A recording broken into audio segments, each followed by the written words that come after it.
খালেদা জিয়ার দুর্নীতি মামলার রায় আজ। সতর্ক অবস্থানে আইন শৃঙ্খলা বাহিনী, গ্রেফতার আরো ৩ শতাধিক। ৬ বছর পর বরিশাল যাচ্ছেন প্রধানমন্ত্রী, উদ্বোধন করবেন সেনানিবাস সহ উন্নয়ন প্রকল্প, বিকেলে জনসভা। এবং কিছুক্ষণের মধ্যে মাঠে গড়াচ্ছে বাংলাদেশ শ্রীলঙ্কা সিরিজ নির্ধারণী টেস্ট, ড্রয়ের পর জয়ে আত্মবিশ্বাসী টাইগাররা।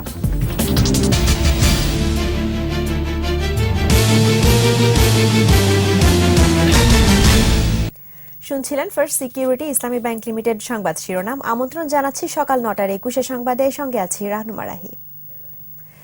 খালেদা জিয়া ও তারেক রহমান সহ ৬ জনের বিরুদ্ধে জিয়া অরফানেজ ট্রাস্ট দুর্নীতি মামলার রায় আজ। ২ কোটি ১০ লাখ টাকা আত্মসাতের অভিযোগে দায়ের করা মামলার রায় ঘোষণা করবেন ঢাকার পঞ্চম বিশেষ জজ আদালতের বিচারক ড আখতারুজ্জামান। আদালতে হাজির হতে সকাল ১০টায় গুলশানের বাসা থেকে রওনা হওয়ার কথা রয়েছে খালেদা জিয়ার। আরেক আসামি তার বড় ছেলে তারেক রহমান অবস্থান করছেন লন্ডনে। কারাবন্দী আসামি সাবেক সংসদ সদস্য কাজী সালিমুল হক কামাল ও ব্যবসায়ী শরফুদ্দিন আহমেদকে এরই মধ্যে আদালতে আনা হয়েছে। অপর ২ আসামি সাবেক মুখ্য সচিব ড কামাল উদ্দিন সিদ্দিকী এবং প্রয়াত রাষ্ট্রপতি জিয়াউর রহমানের ভাগ্নে মমিনুর রহমান পলাতক। এতিমদের জন্য বিদেশ থেকে আসা অর্থ আত্মসাতের অভিযোগে ২০০৮ সালের ৩ জুলাই মামলাটি করে দুর্নীতি দমন কমিশন দুদক। আদালত এলাকায় আছেন সহকর্মী জসিম জুয়েল। সেখানকার পরিস্থিতি জানতে সরাসরি চলে যাচ্ছে তার কাছে। জসিম, আদালত কখন বসতে পারে আর নিরাপত্তা পরিস্থিতি আপনি কেমন দেখছেন?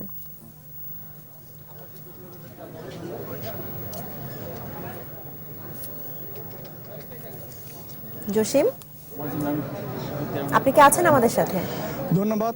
দর্শক, আপনারা জানেন যে অরফানেজ ট্রাস্ট দুর্নীতি মামলায় খালেদা জিয়া সহ ৬ আসামির রায় আজ প্রদান করা হবে এবং আমরা এই মুহূর্তে অবস্থান করছি বিশেষ জজ আদালত বকশীবাজারের। এখানে আসলে আদালত থেকে আমরা বেশ খানিকটা দূরে এখানে অবস্থান করছি, প্রায় আধা কিলোমিটার দূরে হবে। এখানে আসলে পুলিশ, গণমাধ্যম কর্মী সহ সাধারণ মানুষদের এখানে আসলে থামিয়ে দিচ্ছে। এর থেকে ভিতরে ঢুকতে বেশ বিধিনিষেধ আছে এবং আমরা এখানে সকাল থেকেই অবস্থান করছি এবং প্রচুর পুলিশ নিরাপত্তা এখানে মোতায়েন করা হয়েছে। পুলিশ, র্যাব সহ প্রচুর আইন এবং সাদা পোশাকের আইন শৃঙ্খলা রক্ষাকারী বাহিনী এখানে নিয়োগ করা হয়েছে। সকাল থেকে এখানে আমাদের সহকর্মী তাপসী রাবেয়া আসলে এই আদালত চত্বরে সকাল থেকে অবস্থান করছিলেন এবং তিনি এখানকার সার্বিক খোঁজ খবর নিচ্ছিলেন। তো আমরা আসলে আদালত কখন বসবে এবং এখানকার সার্বিক পরিস্থিতি নিয়ে তাপসী রাবেয়ার মতামত আমরা শুনবো। তাপসী রাবেয়ার আমাদের সহকর্মী তাপসী রাবেয়া আছেন, আমরা তার কাছে শুনবো আসলে সকাল থেকে এখানে তিনি কি দেখেছেন, তো কখন গণমাধ্যম কর্মীরা ঢুকতে পারবেন কিংবা বিএনপি চেয়ারপারসন বেগম খালেদা জিয়া কখন এই আদালত চত্বরে আসতে পারেন। ধন্যবাদ জসিম। আপনি যেমনটি বলছিলেন নিরাপত্তা ব্যবস্থার কথা, আমরা দেখতে পাচ্ছি অন্যান্য দিন যে ধরনের নিরাপত্তা জোরদার করা হয়ে থাকে তার চেয়ে কয়েক গুণ বেশি নিরাপত্তা ব্যবস্থা জোরদার করা হয়েছে। অন্যান্য দিন যেমন সাধারণ পুলিশ থাকলেও আজকে কিন্তু আপনি দেখেছেন যে অসংখ্য র্যাব সদস্যরাও এখানে অবস্থান করছেন এবং আমি যখন সকালে এসেছিলাম তখন কিন্তু কোনো গণমাধ্যম কর্মীকে ভেতরে ঢুকতে দেওয়া হয়নি। এখানে একটা রেজিস্ট্রেশন প্রক্রিয়া হয়েছে। একটি গণমাধ্যম থেকে একজন মাত্র সাংবাদিক বা গণমাধ্যম সদস্য অংশগ্রহণ করতে পারবেন। পাশাপাশি এই মামলায় যে 2জন আসামি কারাবন্দী রয়েছেন তাদেরকে কিন্তু সকাল 8:30 দিকে আদালত প্রাঙ্গণে নিয়ে আসা হয়েছে এবং বেগম খালেদা জিয়া আসার পরপরই আদালতের কার্যক্রম শুরু হবে। বেগম খালেদা জিয়া কয়টা নাগাদ এখানে আসতে পারেন, আদালত কখন বসবে এই ব্যাপারে আপনি কিছু জানেন কিনা? জসিম, আদালতে এখনো পর্যন্ত সিদ্ধান্ত আছে যে বেগম খালেদা জিয়া আসার পরে শুরু হবেন এবং বেগম খালেদা জিয়া 10টার দিকে আসবেন বলে আমাদেরকে জানিয়েছে। এখন ধন্যবাদ।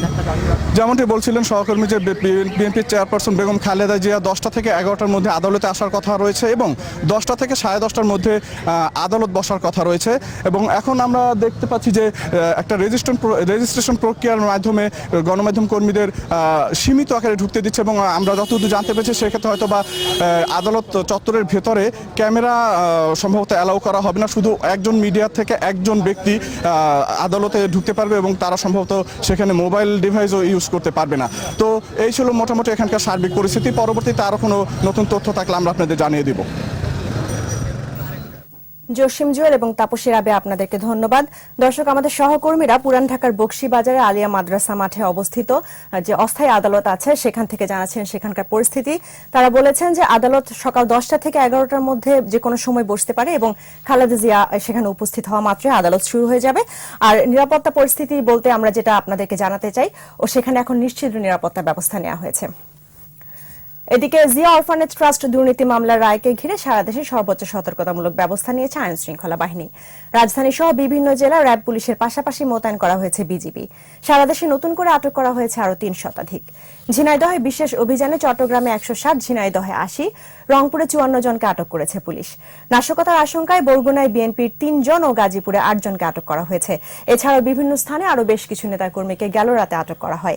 এদিকে রাজধানীতে নিরাপত্তা বলয় তৈরি করেছে আইন শৃঙ্খলা বাহিনী।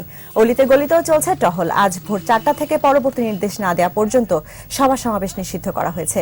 প্রবেশ মুখগুলোতে বসানো হয়েছে চেকপোস্ট।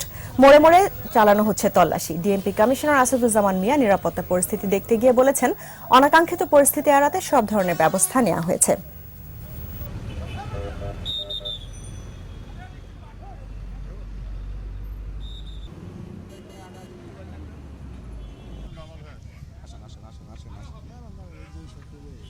নির্ভয়ে নির্বিঘ্নে স্বাভাবিকভাবে সবাই তাদের কাজকর্ম করবে, কারণ জনগণের নিরাপত্তার জন্য আমাদের সব ধরনের প্রস্তুতি রয়েছে।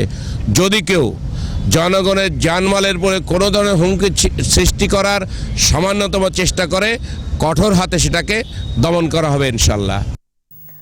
দর্শক, এই মুহূর্তে গাবতলী এলাকায় আছেন সহকর্মী মাহমুদ হাসান, তিনি জানাচ্ছেন সেখানকার পরিস্থিতি। দর্শক, এই মুহূর্তে আমি দাঁড়িয়ে আছি রাজধানীর অন্যতম প্রবেশপথ গাবতলীতে। আপনারা জানেন আর কয়েক ঘন্টা পরে ঘোষণা হতে পারে বিএনপি চেয়ারপারসন বেগম খালেদা জিয়ার বিরুদ্ধে আনা জিয়া অরফানেজ ট্রাস্ট মামলার রায়। এই রায়কে কেন্দ্র করে যে কোনো ধরনের নাশকতামূলক ঘটনাকে রুখে দেওয়ার জন্য এই গাবতলীতে বসানো হয়েছে পুলিশ চেকপোস্ট। প্রত্যেকটি পুলিশ এখানকার প্রতিটি গাড়ি, প্রত্যেকটি মোটরসাইকেল এবং যাত্রীদের ব্যাগ তল্লাশি করে ওনারা রাজধানীতে প্রবেশ করতে দিচ্ছেন। আমি আরেকটি কথা বলে রাখি আপনাদের, আমি সকাল থেকে এই রাস্তাগুলো ঘুরেছি। আমি দেখেছি যে অন্যান্য দিনের মতো অনেকটাই স্বাভাবিক রয়েছে এই রাস্তার গাড়ি চলাচল, যে কোনো ধরনের যানবাহনই পাচ্ছেন সাধারণ মানুষ। আরেকটি বিষয়, এই এলাকায় যত দোকানপাট আছে সবই কিন্তু সময় মতো খুলেছে। দর্শক, এটাই ছিল আমার কাছে এখানকার সর্বশেষ সংবাদ। দীর্ঘ প্রায় 10 বছরের বিচারিক কার্যক্রম শেষে জিয়া অরফানেজ ট্রাস্ট দুর্নীতি মামলা রায়ের পর্যায়ে আসে। 236 কার্যদিবসের শুনানিতে 32 সাক্ষীর সাক্ষ্য গ্রহণ, 3 বার আদালত পরিবর্তন, 150 বার সময় আবেদন, 342 ধারায় আসামিদের আত্মপক্ষ সমর্থন, 3 দফা গ্রেফতারি পরোয়ানা জারি, 16 কার্যদিবস যুক্তিতর্ক উপস্থাপনের পর রায়ের দিন ঠিক করেন বিশেষ জজ আদালত। তাপসী রাবিয়ার রিপোর্ট। জিয়া অরফানেজ ট্রাস্টে এতিমদের জন্য বিদেশ থেকে আসা অর্থ আত্মসাতের অভিযোগে 2008 সালের 3 জুলাই রমনা থানায় এই মামলা করে দুদক। অভিযোগে বলা হয় 2,10,71,671 টাকা আত্মসাৎ করেছেন আসামিরা। 2009 সালের 5ই আগস্ট দুদকের উপপরিচালক হারুনার রশিদ তদন্ত প্রতিবেদন জমা দেন। আসামি করা হয় বিএনপি চেয়ারপারসন খালেদা জিয়া, তার ছেলে তারেক রহমান, সাবেক প্রধানমন্ত্রীর মুখ্য সচিব ডক্টর কামাল উদ্দিন সিদ্দিকী, সাবেক সাংসদ কাজী সালিমুল হক কামাল, ব্যবসায়ী শরফুদ্দিন আহমদ ও জিয়াউর রহমানের ভাগ্নে মমিনুর রহমানকে। 2014 সালের 19শে মার্চ বিশেষ জজ আদালতের বিচারক বাসুদেব রায় 6 জনের বিরুদ্ধে অভিযোগ গঠন করে বিচার শুরু করেন। মোট 236 কার্যদিবস শুনানির পর মামলাটি রায়ের পর্যায়ে আসে। এর আগে রাষ্ট্রপক্ষের সাক্ষ্য ও জেরা শেষে খালেদা জিয়া এই মামলায় আত্মপক্ষ সমর্থন করে 6 দিন বক্তব্য দেন। দুদক ও আসামি পক্ষ 16 কার্যদিবস যুক্তিতর্ক উপস্থাপন করেছে। খালেদা জিয়ার পক্ষে যুক্তিতর্কে অংশ নেন সিনিয়র আইনজীবী আব্দুর রাজ্জাক খান, ব্যারিস্টার জমিরুদ্দিন সরকার, খন্দকার মাহবুব হোসেন, জয়নুল আবেদিন, এজে মোহাম্মদ আলী ও মওদুদ আহমদ। তারা খালেদা জিয়াকে নির্দোষ দাবি করেন। যুক্তি তুলে ধরেন এ মামলা রাজনৈতিক উদ্দেশ্য প্রণোদিত। রাষ্ট্রপক্ষে ছিলেন দুদকের আইনজীবী মোশাররফ হোসেন কাজল। অভিযোগ প্রমাণে সক্ষম হয়েছেন দাবি করে সর্বোচ্চ শাস্তি যাবজ্জীবন কারাদণ্ড দাবি করেন তিনি।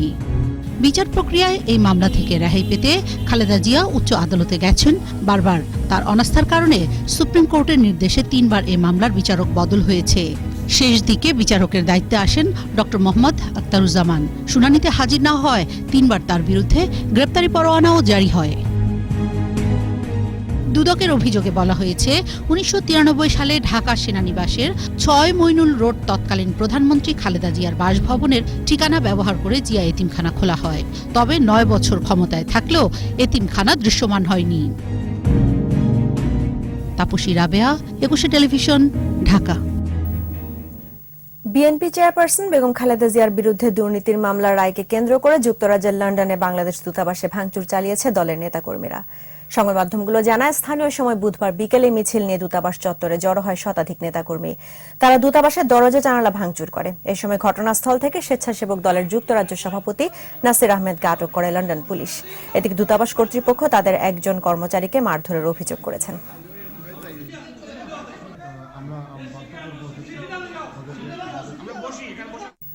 টানা দ্বিতীয় মেয়াদে সরকার গঠনের পর প্রথমবারের মতো বরিশাল যাচ্ছেন আওয়ামী লীগ সভাপতি প্রধানমন্ত্রী শেখ হাসিনা। সফরে বরিশাল ও পটুয়াখালীতে ৫৩টি প্রকল্প উদ্বোধন এবং ৩৪টি প্রকল্পের ভিত্তিপ্রস্তর স্থাপন করবেন প্রধানমন্ত্রী। প্রধানমন্ত্রীকে বরণে উৎসব এখন পুরো বরিশাল জুড়ে। সফরে বাকেরগঞ্জের লেবুখালীতে শেখ হাসিনা সেনানিবাসের উদ্বোধন এবং ৭ পদাতিক ডিভিশন সহ ১১টি ইউনিটের পতাকা উত্তোলন করবেন প্রধানমন্ত্রী। এছাড়া বরিশাল বিশ্ববিদ্যালয়ের ৩টি হল, একাডেমিক ভবন, ইঞ্জিনিয়ারিং কলেজ, বঙ্গবন্ধু অডিটোরিয়াম সহ প্রায় ৪০টি প্রকল্পের উদ্বোধন করবেন প্রধানমন্ত্রী। ভিত্তিপ্রস্তর স্থাপন করবেন নতুন ৩২টি প্রকল্পের। বিকেলে নগরীর বঙ্গবন্ধু উদ্যানে জনসভায় ভাষণ দেবেন শেখ হাসিনা।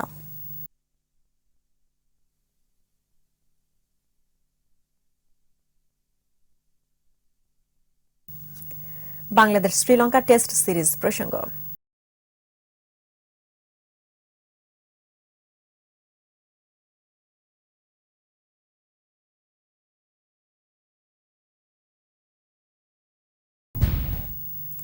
সিরিজ নির্ধারণী শেষ টেস্টে আজ মাঠে নামছে বাংলাদেশ ও শ্রীলঙ্কা। মিরপুর শেরে বাংলা স্টেডিয়ামে ম্যাচ শুরু হবে সকাল ৯:৩০টায়।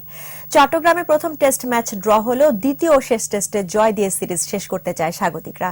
অন্যদিকে সাফল্যের ব্যাপারে আশাবাদী লঙ্কান শিবিরও।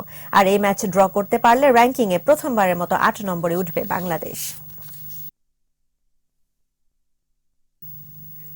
নিচে ইসলামী ব্যাংক বিরতি। যখন ফিরছি তখন অন্যান্য খবরের সঙ্গে আরও থাকছে। আন্তর্জাতিক মাতৃভাষা দিবসের মর্যাদায় গর্বিত ভাষা সৈনিকরা, সমাজে নিপীড়ন বৈষম্যে হতাশা। গ্ল্যাডিওলাস চাষে আগ্রহ বাড়ছে ফরিদপুরের কৃষকদের, ফুলক্ষেত দেখতে সৌন্দর্য পিয়াসীদের ভিড়।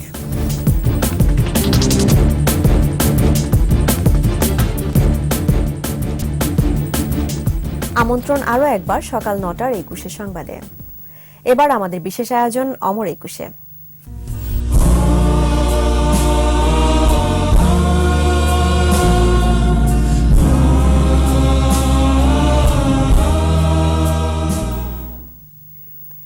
প্রাপ্তির গৌরব ও অপ্রাপ্তির হতাশা নিয়ে এখনো বেঁচে আছেন অনেক ভাষা সৈনিক। ২১ ফেব্রুয়ারি আন্তর্জাতিক মাতৃভাষা দিবসের মর্যাদা পাওয়ায় গৌরব বোধ করেন তারা। আবার সর্বস্তরে বাংলা চালু না হওয়া ও সমাজে নানা নিপীড়ন বৈষম্যে হতাশাও আছে তাদের মধ্যে। বিস্তারিত জানাচ্ছেন সাজেদ রোমেল। রাষ্ট্রভাষা বাংলা চাই, রাজবন্দীদের মুক্তি চাই, সর্বস্তরে বাংলা চাই, এই ৩ দাবিতে ১৯৫২ সালের ভাষা আন্দোলনে নেমেছিলেন পূর্ব বাংলার মানুষ। নিজের প্রাণ দিয়ে এ মাটির সন্তানরা আদায় করেছিলেন বাংলার স্বীকৃতি।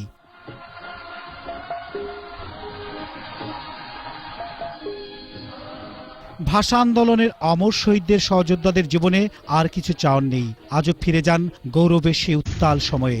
সহযোদ্ধাদের রক্তের বিনিময়ে অর্জিত বাংলা ভাষা দেশের রাষ্ট্রভাষা শুধু নয়, ঐতিহাসিক দিনটি সব ভাষার মর্যাদা রক্ষার দিনে পরিণত হয়েছে। এটাই গৌরব তাদের কাছে। আন্তর্জাতিক মাতৃভাষা হিসেবে বাংলা যে স্বীকৃতি, এটা পৃথিবীর বুকে একটা বড় স্বীকৃতি। এই স্বীকৃতির জন্য আমরা অত্যন্ত গর্বিত। গৌরবের সঙ্গে আক্ষেপও আছে তাদের। ভাষা আন্দোলনের সঙ্গে মিলেমিশে ছিল দেশপ্রেমের রাজনীতি। সেই বোধ থেকেই বাংলাদেশ আরও অগ্রসর একটি দেশে পরিণত না হওয়ার কষ্ট তাড়িয়ে বেড়ায় ভাষা সৈনিকদের। বাংলা বাঙালির মাতৃভাষা। আপনি জাতিকে বলেন বাঙালি, রাষ্ট্রভাষা হলো তার বাংলা, তার শিক্ষার ভাষা অর্ধেকটা বাংলা আর সবটা ইংরেজিতে। তো আপনার কোথায় বাংলা জাতি রাষ্ট্র হলো বলেন? ইউরোপের আমেরিকার তুলনা যদি করেন তাহলে তো হলো না। সেখানে আমাদের ব্যর্থতা। সবার আগে দেশ এবং দেশপ্রেম ধারণের আহ্বান জানিয়ে ভাষা সৈনিকরা আজও নতুন প্রজন্মকে ডাক দেন মাতৃভূমির জন্য ভালো কিছু করার। Sajid Rommel, 21 television, Dhaka. গাজীপুরে অনেক শিক্ষা প্রতিষ্ঠানে নেই শহীদ মিনার, ফলে ভাষা আন্দোলন ও শহীদদের সম্পর্কে অনেক কিছুই অজানা থেকে যাচ্ছে কোমলমতি শিক্ষার্থীদের। আর শহীদ মিনার নির্মাণে আর্থিক সংকটের কথা জানালেন অনেক প্রতিষ্ঠানের প্রধান। প্রতিটি শিক্ষা প্রতিষ্ঠানে শহীদ মিনার নির্মাণের দাবি জানিয়েছেন ভাষা শহীদ বরকতের স্বজনরা। গাজীপুর প্রতিনিধি অপূর্ব রায়ের রিপোর্ট, জানাচ্ছেন সমর ইসলাম। গাজীপুর জেলায় সরকারি সহ প্রাথমিক বিদ্যালয় রয়েছে 2563টি, নিম্ন মাধ্যমিক ও মাধ্যমিক 320টি, মাধ্যমিক ও উচ্চ মাধ্যমিক 24টি, মাদ্রাসা 176টি আর কলেজ রয়েছে 29টি। এসব শিক্ষা প্রতিষ্ঠানের বেশিরভাগই নেই শহীদ মিনার, কোনোটিতে থাকলেও সেগুলো জরাজীর্ণ। শহীদ মিনার না থাকায় ভাষা আন্দোলনের গৌরবগাথা ও শহীদদের সম্পর্কে সহজে জানতে পারছে না কোমলমতি শিক্ষার্থীরা। নিজেদের শিক্ষা প্রতিষ্ঠানে শহীদ মিনার দেখতে চায় মাদ্রাসা শিক্ষার্থীরাও। আমরা যে চাই আমাদের একটা শহীদ মিনার হোক মাদ্রাসায়। আমাদের স্কুলে শহীদ মিনার নাই। তবে আর্থিক সংকটের কারণে শহীদ মিনার নির্মাণ করতে না পারার কথা জানালেন অনেক প্রতিষ্ঠানের প্রধান। বিভিন্ন সময় আমরা ইউনিসারদের সাথে আলাপ করছি যে বরাদ্দ দিবে, যদি আর্থিক সঙ্গতি থাকে হয় তাহলে আমরা এটা আসলে করে নেব। দেশ ভাগের পর 1947 সালে ভাষা শহীদ বরকতের পরিবার মুর্শিদাবাদ থেকে গাজীপুরে এসে বসবাস শুরু করে। ঢাকা বিশ্ববিদ্যালয়ে পড়ার সময় ভাষা আন্দোলনে যোগ দেন বরকত। 1952 সালের 21 ফেব্রুয়ারি শহীদ হন তিনি। জেলার সব শিক্ষা প্রতিষ্ঠানে শহীদ মিনার নির্মাণ ও সর্বত্র শুদ্ধ বাংলার ব্যবহার নিশ্চিতের দাবি জানালেন শহীদ বরকতের স্বজনরাও। বাংলা ভাষার সঠিক প্রয়োগ হচ্ছে না, বাংলা ভাষাকে দিন দিন বিকৃত করা হচ্ছে। বাংলাকে পুরোপুরি মর্যাদা এবং যেন দেওয়া হয় এবং একটা সঠিক ব্যবহার যেন করা হয়, এ বিষয়ে ব্যবস্থা নেওয়ার কথা জানিয়েছেন জেলা প্রশাসক। প্রত্যেকটি শিক্ষা প্রতিষ্ঠানে শহীদ মিনার থাকবে, এটা আমরা নিশ্চিত করব। ভাষার জন্য প্রাণ উৎসর্গকারীদের প্রতি যথাযথ সম্মান দেখাবে জাতি, এটাই প্রত্যাশা সবার। সমর ইসলাম, 21 টেলিভিশন। এবার আমাদের সাপ্তাহিক আয়োজন সোশ্যাল ইসলামী ব্যাংক লিমিটেড কৃষি সংবাদ।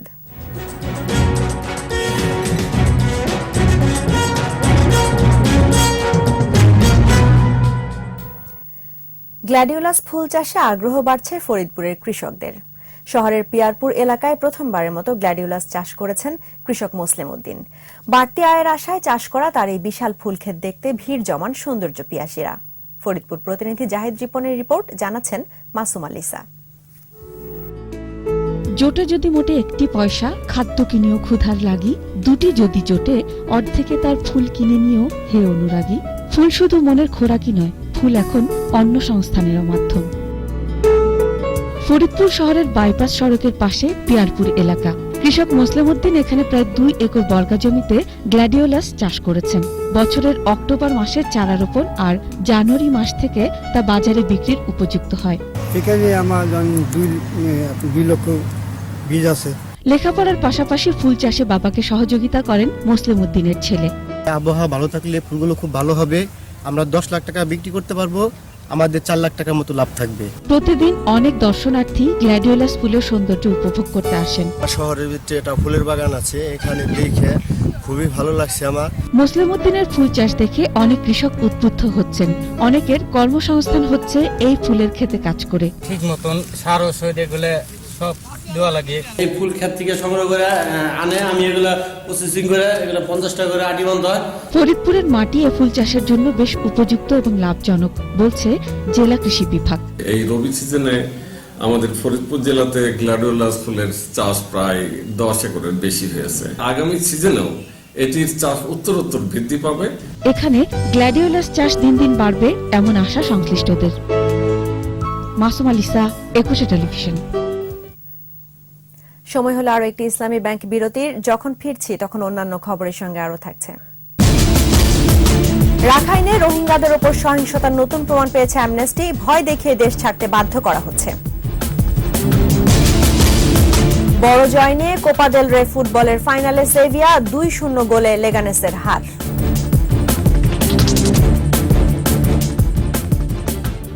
আর এরই সঙ্গে শেষ করছি সকাল 9টার 21 সংবাদ। তবে যাবার আগে ফার্স্ট সিকিউরিটি ইসলামী ব্যাংক লিমিটেড সংবাদ শিরোনামগুলো জানিয়ে দেব আরো একবার। খালেদা জিয়া দুর্নীতি মামলার রায় আজ। সতর্ক অবস্থানে আইন শৃঙ্খলা বাহিনী, গ্রেফতার আরো 3 শতাধিক। 6 বছর পর বরিশাল যাচ্ছেন প্রধানমন্ত্রী, উদ্বোধন করবেন সেনানিবাস সহ উন্নয়ন প্রকল্প, বিকেলে জনসভা। এবং কিছুক্ষণের মধ্যে মাঠে গড়াচ্ছে বাংলাদেশ শ্রীলঙ্কা সিরিজ নির্ধারণী টেস্ট। ড্রয়ের পরে জয় আত্মবিশ্বাসী টাইগাররা। দর্শক, একুশের সর্বশেষ খবর জানতে ডায়াল করুন 2021 নম্বরে, আর ভিজিট করুন 21-tv.com এই ওয়েবসাইটে। এছাড়া ফেসবুকে লগ ইন করতে পারেন facebook.com/2124 অনলাইন। এতক্ষণ সঙ্গে থাকার জন্য ধন্যবাদ। আমাদের পরবর্তী সংবাদ বেলা 11টায় দেখার আমন্ত্রণ রইল। 21-এর সঙ্গেই থাকুন।